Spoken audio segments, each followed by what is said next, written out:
So guys, अगर आप tension लेते हो, जरा सी भी आप टेंशन ले रहे हो और आपके अभी सीए की प्रिपरेशन चल रही है या फिर आपकी किसी भी एग्ज़ाम की प्रिपरेशन चल रही है, तो इस वीडियो को आप ज़रूर देखना। ये वीडियो आपके काम आएगी। तो देखिए, सबसे पहली बात, लोगों को टेंशन किस लिए होती है, देखिए मैं आपको बताता जाता हूँ एक एक पॉइंट्स, और आप ये वीडियो को पूरा देखना और इस वीडियो से आपको ज़रूर हेल्प मिलेगी, ठीक है। तो सबसे पहली बात है पास्ट अटैम्प्ट। अगर किसी के पास्ट अटैम्प्ट लग गए हैं तो वो देखो, अगर आपके पास टाइम लग गया और आप उस वजह से अपना टाइम वेस्ट कर रहे हो, ये सोच सोचे कि मैंने पिछला कितना समय वेस्ट कर दिया, या फिर ये मान सकते हो कि जैसे कि किसी ने पहले पढ़ाई नहीं करी तो वो अब ये सोच के बैठा कि काश मैं पहले पढ़ लिया होता, तो मुझे अब मेरे पे प्रेशर है इस वक्त इतना ज़्यादा, काश मैं पहले पढ़ लिया होता। तो भाई साहब, ये आप और समय वेस्ट कर रहे हो, इससे और कुछ फ़ायदा नहीं होने वाला, आपको और ज़्यादा समय नुकसान हो जाएगा, ठीक है।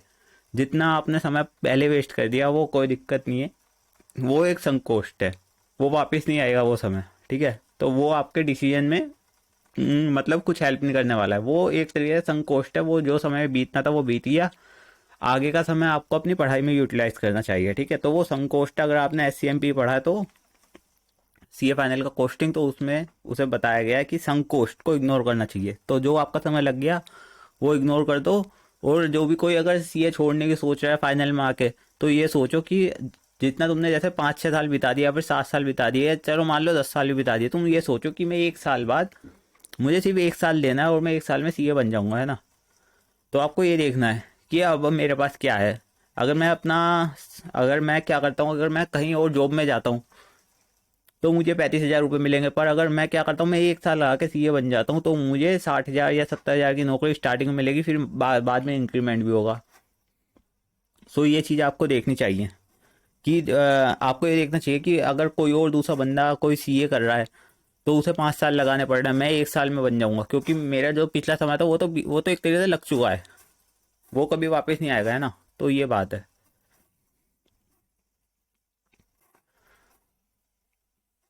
अब है बात टेंशन की। टेंशन अगर आप ले रहे हो, टेंशन कैसे कैसे हो सकती है, आपको कुछ रीजन हो सकते हैं, जैसे कि आप ये सोचो कि मैं फेल हो जाऊंगा, या इतनी मेहनत मैं कर रहा हूँ, क्या पता इसका रिजल्ट आए या ना आए। टेंशन इसलिए होती है लोगों को। मेहनत करने से लोगों को सबका मन करता है मेहनत करने का, बट क्या है, अगर हमें एक श्योरिटी मिल जाए कि कोई आके हमसे कह दे कि भाई तू ये पढ़ ले तो मैं तुझे पक्का पास कर दूंगा, पर ऐसा ऐसा होने नहीं वाला, होगा नहीं, कोई आपसे आके श्योरिटी नहीं देने वाला। बट क्या है, आपको बिलीव रखना है अपनी मेहनत में, आपको अपनी हार्ड वर्क में बिलीव रखना है कि अगर मैं पढ़ूंगा तो मैं श्योर श्योर पास होऊंगा।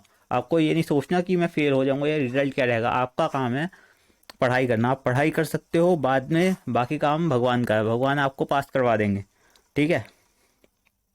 और ये साइंटिफिक भी तरीका है। अगर आप साइंटिफिकली भी सोचो तो यही बात है कि हम पढ़ाई करेंगे तो ऑब्वियस सी बात है हम पास ही होंगे, हम नहीं पढ़ाई करेंगे तो नहीं पास होंगे। तो ये बात है। तो आपको क्या करना चाहिए, एक तो बिलीव रखो अपने हार्ड वर्क में और बिलीव रखो गॉड में। Do your best, God will do the rest. ये सब छोड़ दो कि भगवान के ऊपर है सारी बात। मैं तो सिर्फ अपना काम कर सकता हूँ, मैं सिर्फ अपना काम करूंगा, 100% करूंगा। बाकी मेरे हाथ में नहीं है, बाकी तो मुझे सोचना भी नहीं है, बाकी मेरे हाथ में नहीं है तो मैं सोचूंगा भी नहीं उस बारे में। हेल्दी फूड खाना है आपको और सलाद खाना है, ठीक है। मूली खा सकते हो आप, मूली और काला नमक आप खा सकते हो, तो ये सही रहेगा आपके लिए। तो आप जो भी है, जब भी आप खाना खाओ तो मूली भी खाया करो। 15 मिनट एक्सरसाइज कर लो। अगर आप लड़के हो तो मैं आपको सजेस्ट करूंगा कि 2 केले आप सुबह सुबह खाओ और फिर उसके बाद आप डिप्स लग सकते हो। डिप्स का मतलब पुशअप आप लगा सकते हो, 100 पुशअप। अभी स्टार्टिंग में आपसे हो नहीं पाएगी तो क्या करो, धीरे धीरे से चालू करो। जैसे कि मान लो 25 एक दिन लगा ली, ऐसे नहीं कि एक बार में 25 या एक बार में 100 लगानी है, धीरे धीरे करके, जैसे कि 12-12 करके आप लगा सकते हो, ठीक है। 12-10 ऐसा करके, तो 100 पुशअप आपको लगानी है। फिर उसके बाद है always trust in whatever book you are following. जो भी बुक आप फॉलो कर रहे हो उसी पे स्टिक रहना है लास्ट तक। अभी से अपना मटेरियल डिसाइड कर लेना है, और एक बार अपने मटेरियल को एसएम से जरूर मैच कर लेना, स्टडी मैच से। और एक बार ये और देख लेना कि आपके टीचर ने कुछ फालतू के क्वेश्चन तो नहीं डाल, कि इतने ज़्यादा क्वेश्चन डाल दिए कि वो बाद में मटेरियल वो लास्ट में काम ही ना हो पाए। तो और या फिर कुछ लोग क्या करते हैं, कुछ लोग मतलब इतने ज़्यादा क्वेश्चन डाल देते हैं, तो हमें ज़्यादा क्वेश्चंस करके फ़ायदा नहीं मिलेगा। वो हमने एक चीज़ देखी थी ना कि हमने एक चीज़ की 10,000 बार प्रैक्टिस करी है, या फिर मतलब 10,000 1,000 चीज़ की एक बार प्रैक्टिस करिए और एक चीज़ की 1,000 बार प्रैक्टिस करिए, तो इस चीज़ में हमें ज़्यादा फायदा होगा। वैसे ही आपको कम क्वेश्चंस को बार बार प्रैक्टिस करने से फायदा होगा। जैसे कि स्टडी मैट के क्वेश्चंस आपको करने चाहिए आरटीपी एमटीपी लास्ट के 3 अटेम्प्ट तक के, मतलब करंट अटेम्प्ट और पिछले 2 अटेम्प्ट, ऐसे एक जनरल मान के चल सकते हो हर सब्जेक्ट के लिए। ठीक है, तो ये आपको करना है। और क्या है, अगर किसी टीचर ने बहुत ही बड़ी बुक दे रखी है जिसमें उन्होंने खुद से भी क्वेश्चन बना रखा है, तो वो बेकार है मेरे हिसाब से करना।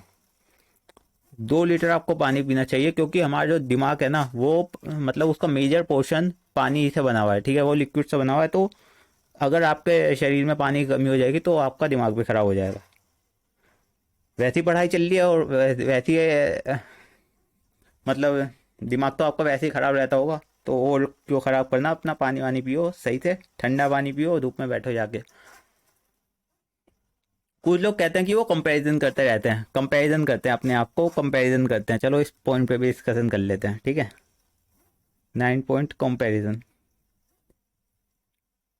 कुछ लोग कंपैरिजन करते हैं अपने आप को। तो देखो, अगर आप कंपेयर कर रहे हो दूसरे से कि दूसरे ने बहुत कुछ उखाड़ लिया, वो 21 साल में सीए बन गया, या फिर उन्हें 21 साल में सीए और फिर सीएफए वगैरह कुछ भी कर लिया हो, है ना, तो भाई साहब वो इतना करा है, वो आपने नहीं करा है। और मतलब क्या है कि पहले तो पहली बात तो सबसे पहली बात तो लिंक्डइन वगैरह चलाना छोड़ दो। ये क्या है, लिंक्डइन सोशल मीडिया चलाते हो, वहाँ पे वो लोग पोस्ट करते हैं, तो आप वो चीज़ देखोगे नहीं, तो आपका मन ही नहीं करेगा। और फिर दूसरी बात, सीए बनने के बाद ना आपको कुछ फर्क नहीं पड़ेगा कि किसी ने कुछ भी उखाड़ लिया हो। आप अपना जॉब पे चले जाओगे, आप अपना काम चालू कर दोगे। ठीक है, जो भी आपको पसंद है, अगर जो आपको काम पसंद है आप वो कर रहे हो, तो फिर उसके बाद आपको किसी से आपको कंपैरिजन करने की जरूरत नहीं है। कंपैरिजन करना होता है तो हमेशा अपने आप से करना चाहिए।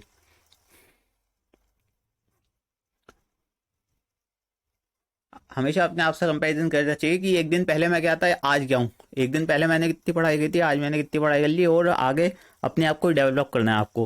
किसी और के कंपैरिजन करने से कुछ फर्क नहीं पड़ता। देखो, जिसने भी जो उखाड़ लिया वो उसकी लाइफ है ना। सबके पास अलग अलग अपॉर्चुनिटीज होती हैं। ऐसा हो सकता है कि उनके पास ज़्यादा अपॉर्चुनिटी था, पर उन्होंने अपनी अपॉर्चुनिटीज को बहुत, मतलब उन्होंने अपने अपॉर्चुनिटीज और रिसोर्सेज जो उनके पास थे, उन्होंने उसका बेस्ट यूटिलाइज करा। आपके पास जितने रिसोर्सेज हैं, आपके पास जितना समय है, आप उसको यूटिलाइज करो। ये नहीं कि फालतू के कंपैरिजन में आपको समय बिताना है। और लिंक्डइन वगैरह चलाना छोड़ दो, लिंक्डइन छोड़ दो। और मैंने तो यही करा था, सबसे बेस्ट चीज़ तो यही है स्टार्टिंग में। बट क्या है, फिर बाद में अभी क्योंकि आप एकदम से अपना माइंडसेट चेंज नहीं कर सकते, आपको माइंडसेट चेंज करना पड़ेगा अपना, पर अभी से चेंज नहीं कर सकते। तो अभी के लिए क्या है, लिंक्डइन वगैरह चलाना छोड़ो। और वैसे भी ये बेकार की चीज़ें हैं लिंक्डइन वगैरह चलाना। वहाँ पे क्या है, लोग बेफालतू की पोस्ट डालते रहते हैं जो कुछ प्रोडक्टिव नहीं होती है। एक तरीके से लिंक्डइन भी फेसबुक की तरह ही हो गया है। Follow 1 to 4 strategy. अगर आप रिवीजन कर रहे हो ना, तो 1 to 4 करके रिवीजन करो। इसके बारे में मैंने कई बार बताया हुआ है, अगर आप चाहते हो इसके बारे में बताऊं तो मैं बता दूंगा। शॉर्ट नोट्स बनाओ और साथ में लास्ट डे रिवीजन की एक लिस्ट भी बना लेना। Why people fail. अब एक चीज़ और देख लो, बहुत ज़रूरी है। 1 to 4 स्ट्रेटेजी का क्या है, ये मैं यहाँ पे भी समझा ही देता हूँ। अब देखो, 1 to 4 का मतलब क्या है। पीपल फेल क्यों होते हैं, देखिए मेहनत सभी करते हैं, पर फेल कैसे होता है मैं आपको जल्दी जल्दी समझाता हूँ। जैसे एफ आर उन्होंने एक बंदे ने एफ आर 15 दिन में कर लिया, फिर उसके बाद क्या करा, वो लो पे जाएगा, 10 दिन में लो करेगा। एस एफ एम करेगा 10 दिन में, फिर ऑडिट करेगा 10 दिन में। पूरा टोटल टाइम हो गया 45 डेज। 15 दिन एफ आर के और 30 दिन ये बाकी 3 सब्जेक्ट के। अब वो फिर से एफ आर उठाएगा, तो बीच का गैप देखो, 45 डेज का गैप हो गया। जो उनने फर्स्ट चैप्टर फर्स्ट डे पे करा था ना एफ आर का, जो उनने यहाँ पे करा था, अब वो यहाँ पे करने जाएगा, बीच में हो गया 45 डेज का गैप। 45 डेज का गैप हो गया है ना, तो वो सब कुछ भूल जाएगा। फिर उसे कितना समय लगेगा एफ आर करने में, तो फिर 15 दिन का समय लगेगा। तो कुछ फायदा नहीं हुआ फर्स्ट रिवीजन का, क्योंकि रिवीजन करने का फायदा तभी है जब नेक्स्ट रिवीजन में आपको कम समय लगे। क्योंकि हमें क्या करना है, हमारा मेन टारगेट है कि 1.5 दिन में हमें अपना सिलेबस कंप्लीट करना है, पूरा रिवीजन करना है जब लास्ट का एग्जाम का दिन आएगा। तो इसीलिए हमें क्या है, हमें अपने डेज कम करते जाने हैं, सब्सिक्वेंट रिवीजन में और कम समय लगना चाहिए। तो अब मैं आपको तरीका बताता हूँ कि 1 to 5 कैसे करते हैं। देखो,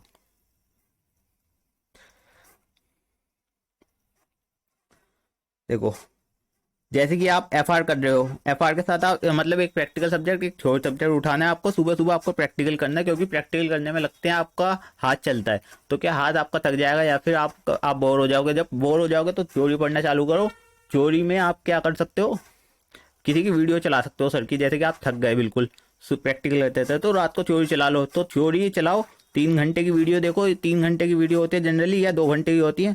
वीडियो चलाओ, फिर उसके बाद रिवीजन करो। रिवीजन में आप क्या कर सकते हो, सबसे पहले आप वीडियो देखोगे, फिर उसके बाद आप नोट्स पढ़ोगे, फिर बिना देखो से बोलने की कोशिश करोगे, है ना। ये चीज़ मैं आपको बता दूंगा थ्योरी के बारे में कैसे रिवाइज करना होता है, बट अभी के लिए आप ये देखते रहो जरा। फिर जैसे मान लो FR और लो उसने कंप्लीट कर लिया 25 दिन में, FR और लो 25 दिन में कंप्लीट कर लिया। फिर SFM और ऑडिट वो कंप्लीट करेगा 20 दिन में। देखो समय उतना ही लगा, ऊपर जितना समय लगना था उतना ही समय लगा है। ऊपर FR और लो करने में उसको लग रहा था 25 दिन, नीचे भी 25 दिन लगे हैं, और SFM ऑडिट में भी 20 दिन लगे हैं, ऊपर भी नीचे भी। बट नीचे क्या फ़ायदा होगा, देखो जो भी आप FR कर रहे हो, FR कर रहे हो, जैसे कि आप कर रहे हो, तो इसमें 1 to 4 लगाना है आपको। कैसे करना है देखो, जैसे आप FR और FR में कर रहे हो इंडिया 2 और 6, तो क्या करना, आप उसको सेकंड डे पे रिवाइज करना, फिर आपको उसको 4th डे पे भी रिवाइज करना है। फिर जैसे लो में आप चैप्टर 1 कर रहे हो, तो चैप्टर 1 को सेकंड डे पे भी और 4th डे पे भी। अब सेकंड डे पे क्या हो जाएगा, जब सेकंड डे पे आओगे तो इंडिया 38 और 36, और साथ में 2 और 6, इंडिया 2 और 6 का रिवीजन करोगे आप, क्योंकि आपने एक दिन पहले करा इसको, तो सेकंड डे पे करने में आपको ज़्यादा समय बिल्कुल नहीं लगने वाला। पहली बात तो ये सुन लो, सेकंड डे पे आपको बिल्कुल भी समय नहीं लगेगा, क्योंकि आपने फर्स्ट डे पे भी करा, तो इससे आपका क्या वो समय बचा और हमारे 2 रिवीजन कंप्लीट हो गए। ऐसे ही चैप्टर 2 उठाओगे लो का, और चैप्टर 1 को रिवाइज करोगे, तो चैप्टर 1 आपका जल्दी रिवाइज हो जाएगा, और समझो टाइम कम लगा, और 2 रिवीजन हमारे हो गए। फिर क्या हुआ, जब आप 4th डे तक जाओगे ना, 4th डे पे भी जाओगे और इन्हें ऐसे रिवाइज कर लोगे, तो आपका मतलब समझो बहुत समय कम हो जाएगा। अब क्या करोगे देखो, जैसे कि 3rd डे पे आएंगे, तो 3rd डे पे भी कोई 2 इंडेक्स उठाओगे, और एक लो का एक चैप्टर उठाओगे, जैसे मान लो चैप्टर 3 उठाया है ना। फिर क्या करोगे, फिर इस चीज को एक तो 4th डे पे भी और 6th डे पे भी, 6th डे पे भी रिवाइज करोगे। तो मतलब ऐसे है, ऐसे आपको एक प्लानिंग बना लेनी है। प्लानर मैंने दे दिया है अपने यूट्यूब चैनल पे, मैंने एक्सेल का प्लानर दे दिया है, जहाँ पे आप इसे आराम से डेवलप कर सकते हो इस चीज़ को। और क्या करो, मतलब समझो, जो मैं पिछला रिवाइज करा उसको लेते हुए चलो साथ साथ। तो ऐसे करो, वरना ऊपर वाले तरीके से जाओगे तो क्या करोगे, वेस्ट करोगे अपना समय। आपने पहले FR करा, फिर बाद में लो SFM ऑडिट उठाया, तो सब इतना ज़्यादा मतलब क्या था, सिलेबस था, तो आप FR फिर भूल गए। और एक और आप काम कर सकते हो, देखो एक काम और कर सकते हो, देखो जैसे कि क्या है, जैसे कि आप कुछ, एक सेकेंड रुक जाओ जरा। जैसे कि आप कुछ पढ़ लो, तो उसमें ना सबसे पहले आप A और B कैटेगरी पे ज़्यादा फोकस दे सकते हो फर्स्ट रिवीजन में। फर्स्ट सेकंड तक जा सकते हो, या 3rd डिवीजन तक भी जा सकते हो। एक काम करना, 3rd डिवीजन में ना C कैटेगरी भी उठा लेना, C कैटेगरी के थोड़े चैप्टर उठा लेना। बट क्या है, फर्स्ट रिवीजन में आप A और B कैटेगरी उठाओ। आप पूरा सिलेबस या पूरा सिलेबस पे फोकस करने जाओगे, तो क्या होगा, जो आपका मेन जो चीज़ है, मेन टॉपिक जो है A और B कैटेगरी से आते हैं, जो आने ही आने हैं, उनमें आपकी कमांड कम हो जाएगी। समझो, C कैटेगरी को आप उठाओ, बट जब 3rd डिवीजन तक पहुंच जाओ तब उठाओ, तब उसमें से थोड़े चैप्टर ऐड करने की कोशिश करो। ये नहीं कि आपको 100% कवर करके जाना है ना। आपको 100% कवर करके जाने की जरूरत नहीं है, क्योंकि पेपर में क्या है, हमें ऑप्शन मिलता है, 1-2 क्वेश्चन हम छोड़ सकते हैं, और 1-2 क्वेश्चन हमारे वैसे ही छूटे जाते हैं। जैसे कि FR मान लो, FR में हमारे वैसे ही क्वेश्चन छूट जाते हैं। तो ऐसे आपको करके जाना है। मैंने आपको बताया कि कंपेरिजन वगैरह मत करो, और ये मतलब क्या है, लिंक्डइन वगैरह चलाना छोड़ दो, लिंक्डइन चलाना छोड़ दो, और कहाँ जहाँ से आपको कंपैरिजन की इन्फॉर्मेशन मिल रही है, उसी कोई इन्फॉर्मेशन कोई बंद कर दोगे, तो कोई दिक्कत ही नहीं आने वाली है। समझ गए। तो ये मैंने आपको बताया था, और कुछ आई थिंक मुझे बताने की जरूरत नहीं है। चैनल को फॉलो कर सकते हो, और कोई और आपको कुछ दिक्कत है तो आप मुझे कमेंट करके बता दो, और कोई और दिक्कत है तो मुझे कमेंट करके बता दो। तो गाइज, इस वीडियो में बस इतना ही, मिलते हैं अगली वीडियो में।